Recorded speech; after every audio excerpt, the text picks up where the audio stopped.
India பயணமாகிய இபிபி அகாடமியினர் நேற்றைய தினம் பெங்களூரில் பிராங்க் ஆண்டனி பப்ளிக் ஸ்கூலுடன் தமது முதலாவது போட்டியை சந்தித்திருந்தார்கள். இந்த போட்டியில் இபிபி அகாடமி வீரரான வி கவிஷாந்த் அவர்கள் 5 விக்கெட்டுகளை கைப்பற்றியிருந்தது குறிப்பிடத்தக்க விடயமாக இருந்தது. இந்த போட்டியில் இபிபி அகாடமியினர் முதல் தோல்வியை சந்தித்திருக்கின்றார்கள். முதலில் துடுப்படுத்தாடிய பிராங்க் ஆண்டனி பப்ளிக் ஸ்கூல் அணியினர் 30 ஓவர்களில் சகல விக்கெட்டுகளையும் இழந்து 178 ஓட்டங்களை பெற்றார்கள். விவாஷன் பால மகேஷ் அவர்கள் 9-4 உட்பட 54 பந்து வீச்சுகளை 56 ஓட்டங்களை பெற்றுக் கொடுத்து அரைச்சதத்தை கடந்தார். தவன் ஷாய் அவர்கள் 4 ஓட்டங்களுடன் 23 பந்து வீச்சுகளில் 29 ஓட்டங்களையும், ஹர்ஷித் ராஜா அவர்கள் 3-4 ஓட்டங்களுடன் 19 பந்து வீச்சுகளில் 24 ஓட்டங்களையும் பெற்றுக் கொடுத்திருந்தார். பந்து வீச்சில் இபிபி அகாடமி சார்பாக கவிஷாந்த் 6 ஓவர்கள் பந்து வீசி 18 ஓட்டங்களுக்கு 5 விக்கெட்டுகளை கைப்பற்றியதுடன் ஒரு ரன் அவுட்டுக்கான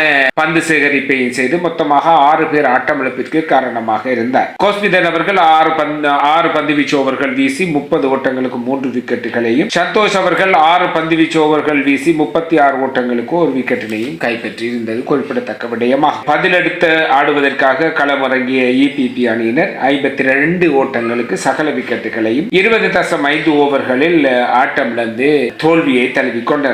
இதில் லிசான் ஹேமாந்திரன் மாத்திரம் இரட்டை இலக்க ஓட்டமாக 53 பந்து வீச்சுக்களை எதிர்கொண்டு 12 ஓட்டங்களை பெற்றிருந்தார். இதில் 4 ஓட்டங்கள் குறிப்பிடத்தக்க விடயமாக இருந்தது. பிராங்க் அண்ட் பப்ளிக் ஸ்கூல் சார்பாக பந்து வீச்சில் ஹர்ஷித் ராஜா அவர்கள் 6 ஓவர்கள் பந்து வீசி 3 ஓட்டமற்ற ஓவர்களாகவும் 8 ஓட்டங்களுக்கு 3 விக்கெட்டுகளையும், தமன் சாய் அவர்கள் 4 ஓவர்கள் பந்து வீசி 1 ஓட்டமற்ற ஓவர் வீசப்பட்டு 6 ஓட்டங்களுக்கு 3 விக்கெட்டுகளையும், விஷால் சமித் ரங்கா அவர்கள் 5 ஓவர்கள் பந்து வீசி 1 ஓட்டமற்ற ஓவருக்கு 14 ஓட்டங்களுக்கு 2 விக்கெட்டுகளையும் கைப்பற்றியிருந்தனர். இதன் அடிப்படையில் 126 ஓட்டங்களால் வெற்றி பெற்றிருந்தது Bangalore Frank Anthony public school அணியினர் வெற்றி பெற்றிருந்தனர். சிறந்த வீரராக பிராங்க் ஆண்டனி பப்ளிக் ஸ்கூல் சார்பாக தமன் சாய் அவர்களும், சிறந்த துடுப்பாட்ட வீரராக விவான் பால மகேஷ் அவர்களும் தெரிவு செய்யப்பட்டனர். சிறந்த பந்து வீச்சாளராக இபிபி அகாடமி சார்பில் கவிஷாந்த் அவர்கள் தெரிவு செய்யப்பட்டு விருதுகள் வழங்கப்பட்டது குறிப்பிடத்தக்க விடயமாக இருக்கின்றது. எனவே எங்களுடைய வீரர்கள் சென்று